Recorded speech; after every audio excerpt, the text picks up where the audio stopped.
Hey guys, welcome to a video that's not necessarily going to be a vlog and not about, movies or games or any. Well, it's about games, but not about a particular game. Uh, some of the channels that I watch on YouTube that I really enjoy are channels of guys who they talk about games and stuff like I do. They show off their collections, but every once in a while they'll address a news story in the game industry that gets their interest. So I have a couple of stories that I wanted to talk about that have come out recently, and then something that's a little bit more personal to me that a few days ago I was really down about, but now I'm back to being happy. But I wanted to mention it anyway. I'll save that one for last. So the first two things I wanted to talk about were the announcement a week or two ago that Netflix was possibly going to be financing and producing a live-action Legend of Zelda series. Now, at the time, I thought that announcement was confirmed that this was happening, but I guess what I've been able to pick up here lately or in the last few days is that it's not necessarily 100% in stone, but I kind of hope that it happens. I have access to Netflix. I would probably try to watch it. But the main thing that I want is some sort of an acknowledgement from Nintendo that their IPs are capable of being handled by other people than them. Because Nintendo, in some ways, in some broad sense of the word, they're starting to become like George Lucas. Like where their stuff is so important to them that they won't let anybody else do anything with it. And yet they seem to have lost touch with the way people, enjoy stuff this is 2015 now. I've had a lot of people say Nintendo is still stuck in like the 80s or the 90s. And I guess in a way, yeah, that's the way it seems to me too. They seem to be stuck in the old days, and they don't seem to acknowledge that this internet thing exists and that this YouTube thing exists. And they don't seem to acknowledge the fact that it is possible for somebody else out there to do something with their property and do it right. Now, I know they feel burned from, what was it, like Philips and the CDI and those crazy Zelda and Mario games that they put out back in the 90s. Hence the whole Nintendo get your head out of the butt of the 90s, because it's many, many years later. It's not like that anymore. I know that they had some cheesy cartoon shows in the 80s, and they had that cheesy Super Mario Brothers movie from the early 90s or something like that. I've never seen it. Never seen that or The Wizard, either one. I know that nostalgia-wise, people may enjoy those, but I know that critically, neither one of those movies was all that great. The Wizard was just, a movie or a commercial in movie form for the Power Glove, which was an accessory that never really took off. But I don't think I've really talked about this much in my videos, but after the Super Nintendo era, I moved over to the PlayStation. I have mentioned that before, but I'm not sure if I've ever really expressed just how much I sort of kind of turned my back on Nintendo after that. I loved my N64. I still continue to hold it in high regard, but it was all really just based around Ocarina of Time and how much I loved that game. There's a handful of other games on the N64 that I really love, but there's almost 300 games out in North America for the N64, and 5 or 6 games are really all that matters to me on that console. Whereas the PlayStation has so many, and the PlayStation 2, and the PS3, and the Xbox 360, and it's like every Nintendo console, GameCube, handful of games, Wii, handful of games, and the GameCube and Wii for me, despite the fact that I have a Wii that will also play GameCube games, is such an untouched and untread territory for me. Because I have a stigma against Nintendo, I guess you would say, that basically kind of goes in line with everything else. They never evolved, they never moved and matured and adapted to the times.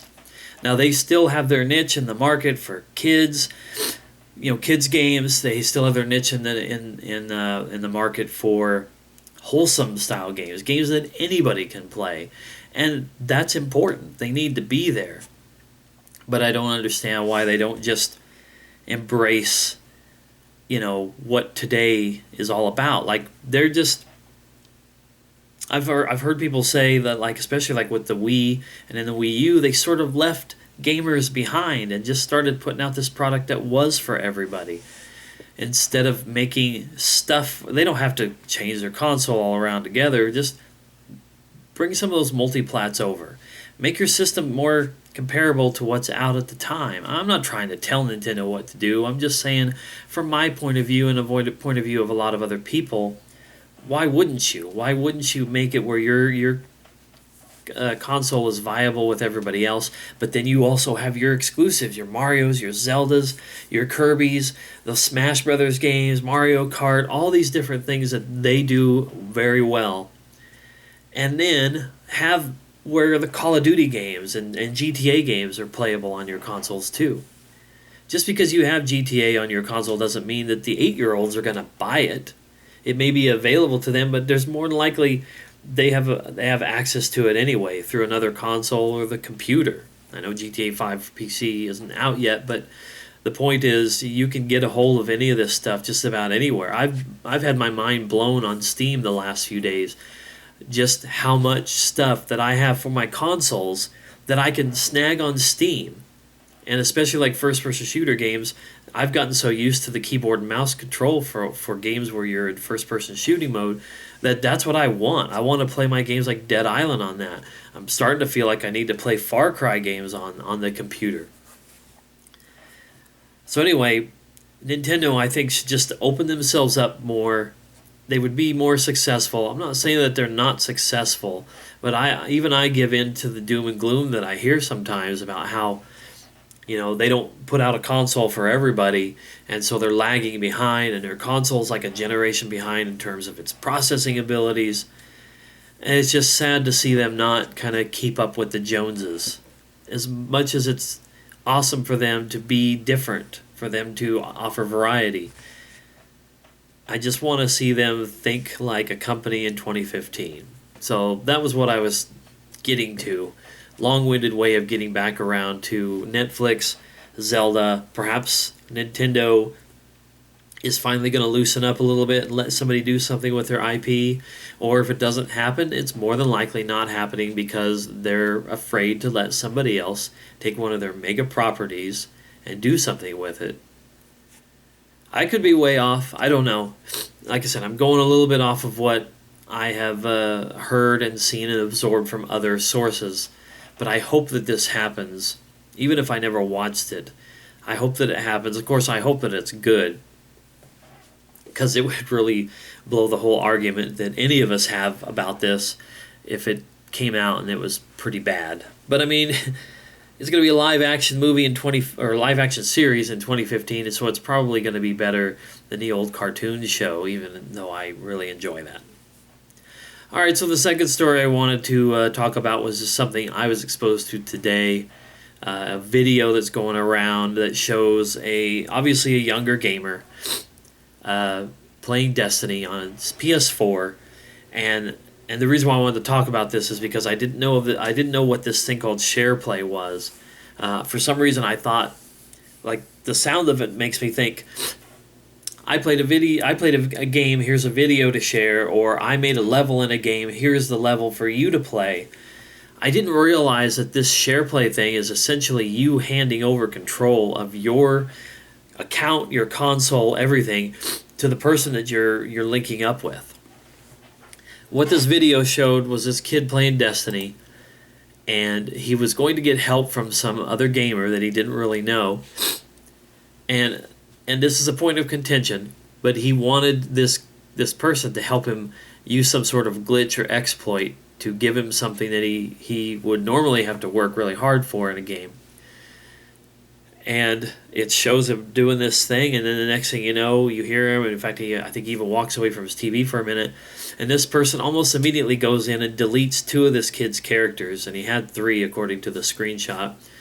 And then he went to the 3rd character and he deleted some weapon. And about that time, that was when the kid realized that something was going on, and he shut his PS4 off, and he went back in, And if for some reason he went in and he tells the guy, he's like, hey, thanks for deleting that weapon. I didn't really want it. I just didn't have the confidence to do it myself. And then he deletes him out of the party, and then it sounds like the kid's crying. Now, maybe some of this video is bullshit. Maybe it's a put on or whatever. But I'm just glad that I saw it to illustrate this one point. If that is what this system allows people to do, if they could actually do that, why? Why would anything like that ever be implemented in a game where somebody could take control of your system, delete characters? I mean, I wonder how far this person could have went. Could he have backed out of the game and went into this kid's console with direct control and just deleted whatever? Why would Sony or any company ever allow such a thing to exist? I don't think I really ever put it out here on this channel that I am like paranoid about stuff like that, but I really am. And that just gives me fuel for my fire. Don't ever trust anybody. Obviously you shouldn't, but why would any company, any corporation implement something like that into... I figure hackers have to go in and do that kind of stuff to you through nefarious means, and Sony has just said, hey, here you go. Go fucking crazy. Go delete something off of somebody else's account. Oh, don't do the Shareplay with somebody who you don't trust. You know what? It doesn't even matter if you trust somebody. Because trust, ultimately, in a lot of ways, doesn't mean shit. People prove their trust every day by not doing something. But the one day that you trust them with something and they do something, that trust was baseless. I mean, I like I said, I hate to be that way. I hate to think that way, but now in this day and age, I think you don't have much of a choice. People do some sick shit to people, and while this wasn't a personal thing, this wasn't a harmful physical thing, it was kind of like a form of bullying in a way, but it was also something that, in my opinion, should have some sort of legal ramifications. And first and foremost, a company like Sony should get rid of that. That's just BS. And here's a slight tangent to go on here, but this is one of the reasons why I have always kind of been anti-online gaming, and I've talked about this before, all this multiplayer stuff and whatnot. They've taken it away from sitting on the couch over here with the TV right there and you playing games with somebody right next to you. The online thing is great. It lets you play with people all over the world and all that kind of stuff. But to give somebody that kind of control, that they could be sitting in their living room across the country or maybe even on the other side of the world, and they can control what's on your screen, it's almost like these companies are saying, no, you guys should not be anywhere close to one another. You guys should be wherever you are and stay wherever you are. We'll let you link together in this way, even if it gives this person over here the ability to fuck with that person over there. I just don't like it. I don't like that. That Shareplay idea is ridiculous. Just totally bonkers. Drives me crazy. Another reason why I'm glad not to have a PS4 or a new console. Alright, so anyway, those are the two bigger stories that were going around. The third thing I want to talk about is, like I said, a little more personal to me. It's a gaming related thing. If you've watched any of my stuff, you know how big a fan I am of Garry's Mod on the PC. An online game, but thankfully not a game where you're like, hey, why don't you play my character and then go in and delete all my Steam games. But I've been playing a whole lot of it. I'm at 700, almost 710 hours since I started playing the game approximately a year ago. And I've been playing on this one server called the Banana Shack pretty much since last summer. Played hide and seek, I think, is what I started playing on them. And I had several months playing hide and seek, and then I kind of got burnt out with it and had some different issues that I just found that the best way to deal with them was to just kind of separate myself from going there on their hide and seek servers. But I wanted to play other games, and I decided to go back to my original love, as I call it, which is murder. That was pretty much the first Gmod mode that I ever played when I used to play on DLive streams. And then I would go back to the server where he played on his streams, and I would play with the people who would show up there randomly. Eventually that server disappeared, and I had started to kind of dabble in this other server called Strickland Propane, which I assume is based off of King of the Hill. And anyway, that was pretty fun. It was a little more crazy. It had like some weird skins, and they did some other things. It had some pretty cool maps to play on. And then I started to dabble in hide and seek, but I would go back to Strickland Propane every once in a while, and then they disappeared. So when I had my time with hide and seek kind of burn out, and I decided to go back to murder, I noticed that Banana Shack had 3 murder servers. So I started playing on them, and I had already donated to the server, so I had some extra perks, and they applied into the murder server, and I was having a whole lot of fun. In fact, I was kind of learning how to play the game a little bit better. I was learning how to be better at it, and I've been playing a lot. I'm pretty sure I put over 100 hours into it late last year, probably like November, December. And I've already put in close to 100 hours just in January and up to now. I play it a lot. And as far as the server goes, the server's always been great.